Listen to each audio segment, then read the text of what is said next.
मनापासून सांगायचंय, जर कोणी स्वतःला बाप म्हणत असेल तर आधी समजून घ्या, बाप म्हणजे एक जबाबदारी असते. यांनी फक्त स्वतःची बायको लेकरं हेच कुटुंब नाही, तर भूम परांडावासीला कुटुंब मानून अहोरात्र काम केलं. आज त्यांनी त्यांच्यावर प्रेम करणाऱ्या लोकांसाठी भूमिका घेतली आहे, तर माझ्या बापाला ठरवून टार्गेट केलं जात आहे. त्यांनी पण लक्षात ठेवा, अरे माझ्या बापाचं नाव पण धनंजय सावंत आहे.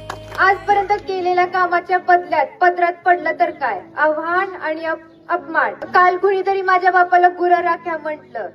कुणी कितीही पातळी सोडून बोलत असेल तर आपण ही संयम ठेवूया आणि या अपमानाचा परतफेड आपल्याला या मतदानातून सांगून द्यायचा आहे. तर येत्या 7 तारखेला शेतकऱ्याची गुरं राखायची ताकद काय असते ते दिसेल. शेवटी काय तर श्रमलेल्या बापाला लेक, नारळाचं पाणी आणि लढणाऱ्या लेकीसाठी बाप बुलंद कहाणी.